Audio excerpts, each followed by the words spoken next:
Hello horror fans, happy October once again. I am back with you for another horror themed review. So today it's a first time watch of Scared Stiff from 1987. It starts in the past and we see this slave owner who is acting threatening towards his wife because I think the wife has got close to one of the slaves. And things escalate and he is put under some sort of a curse.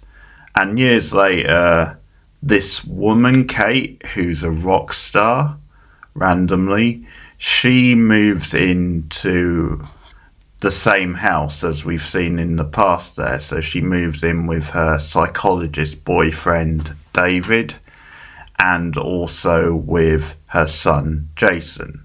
So starting a new life in this new house, which has all this history, and it turns out it is haunted by the spirit of the slave owner who died there. And as a result, Kate starts to see all these visions.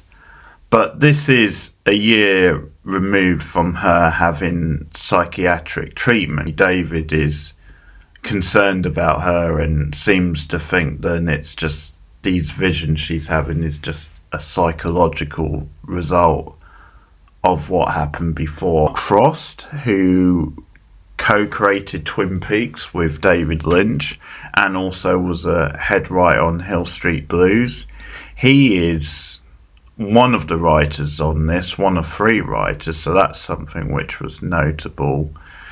Also, I will just say, because you get scenes at the psychiatric ward with the David character, and some of the depiction of mental health is pretty horrible and it's very over the top, very cartoonish, very stereotypical. And I know it's the 80s and sometimes you just have to put it down to that, but even for an 80s movie I thought it was a little bit on the hokey side. It's a weird one because it is so random at times. Like, in the end, it felt like a very jumbled up, choppy film that kept rushing from scene to scene. And it's a short film anyway, it's less than an hour and a half, and it probably could have benefited from being a bit longer, like giving the characters a bit more time to flesh out their relationships, give a little bit more time for the drama to build or for the tension to build. Yeah, it just seems to be, as I said, very choppy. It jumps between scenes. You'll get scenes that feel like they're half finished before they're rushing on to the next part. And it's all very random. Like, I never really got a sense of the characters or their relationships. The boy was very one note. Jason, he was very one note and annoying. I wasn't really given enough of a reason to care about, like, David and Kate.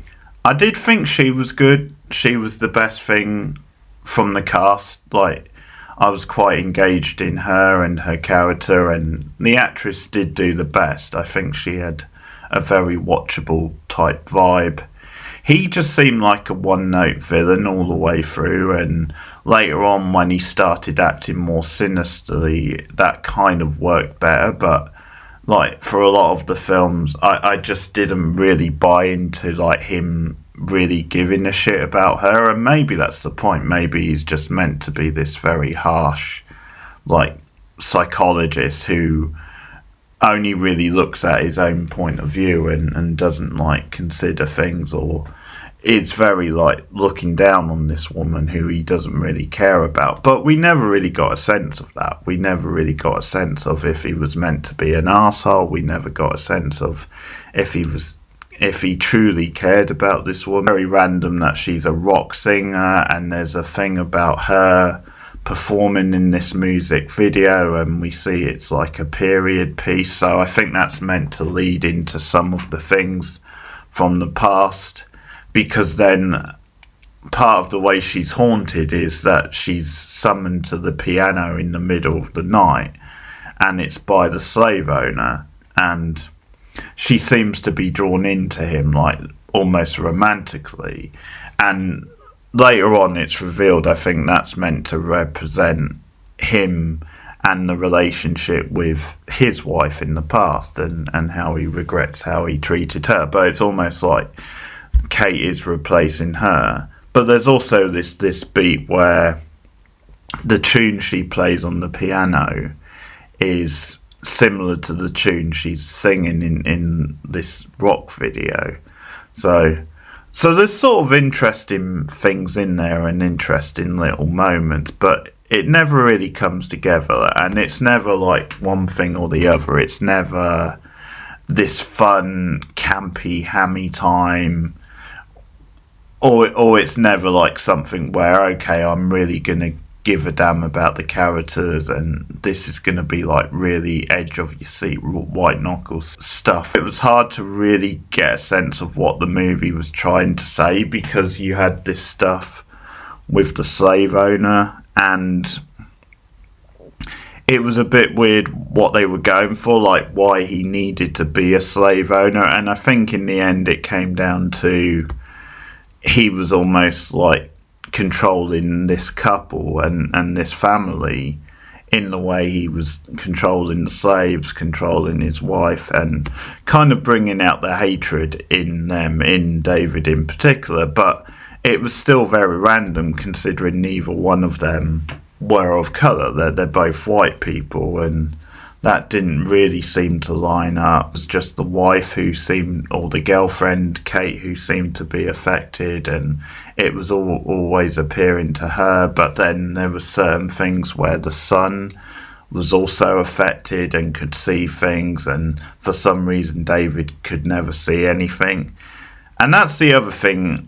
It got a little bit lazy when it came to sort of fake outs or sort of moments where Kate, something was happening to her, she visualized something, but it wasn't happening to David. He couldn't see it himself, and it just got to the point where there was like too many examples. So like the janitor, or like the gardener, she could see him in the fountain, but then David couldn't. Like, he was dead. There was something that happened with the son and his video game when the video game came alive, but conveniently Kate was only in the room at the time. And it just overplayed those sorts of moments, and it got a little bit predictable and tedious. There were a couple of good horror type scenes, because one of the early scenes I enjoyed was a dream sequence where Kate is struggling to perform, so it's more of like a nightmare, and she runs off the set of the video, and the manager comes in the dressing room behind her, and she's like, "It's my voice, I can't sing." And so he's like, "Well, let me take a look."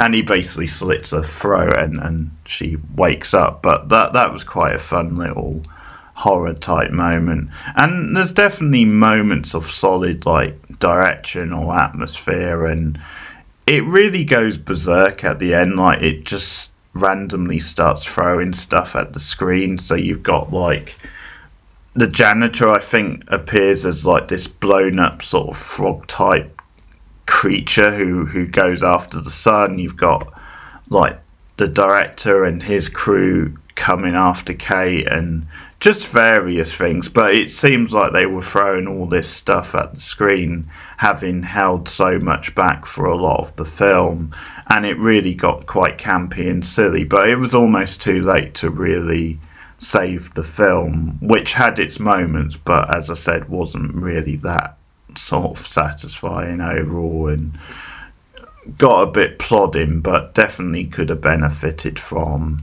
a bit more character writing, a bit more of a direction. How the film ends with Kate just back in the psychiatric ward, and you get one more sort of little like gut punch, is then it's possible all this has really been in her head. Now, I don't think it is, because of the context of like the slave owner and how that plays into it. So I think it is kind of legit that she was being haunted, but because of the end of the film, it's definitely possible. There were also some ropey effects towards the end of the movie, so it was a little bit hit and miss. So I can't really recommend this one, but it's one to tick off if you're into like scrungy B-type horror and some 80s horror. So, no, not great overall. I'll give it about 4.5, but definitely if you're a bit of a nerd for this stuff, it's still worth ticking off. So that's my review of Scared Stiff. Let me know what you thought of the movie if you have seen it. It is on Arrow Video, by the way, certainly in the UK, if you want to catch up with it. And also let me know what you've been watching this October. Like and subscribe as always, and I'll be here all month with horror reviews and various other things. Thanks for listening, guys, and I'll see you soon. Bye. There was an opening here once. Every house has its secrets, but this secret has waited 150 years to get out. Those old bones from your attic turned out to be his wife and kid. I don't understand your fixation with those bones. And not just the bones, your dreams. Where are the ghosts, Kate? There's one now. Look, there's another one. I think we ought to bring her in for observation. Kay Christopher and her son, Jason, have uncovered something so ungodly, so inhuman, even if she can find the power to defy it. Even if they can find the courage to confront it. It may be too late.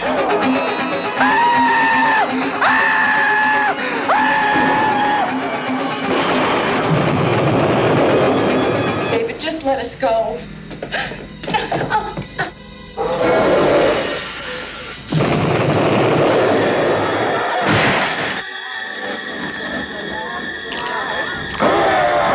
The force that can save their lives could shatter their minds, scared stiff.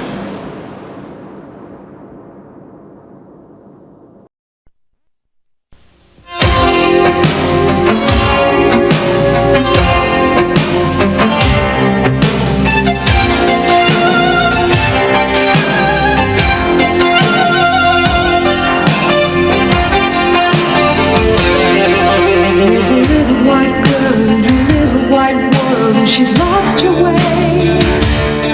She was saving the nickels and saving the dimes for her wedding day.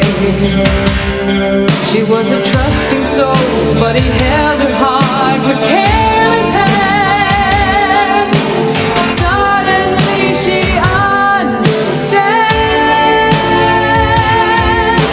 Love may come and love may go, leaving with no explanation.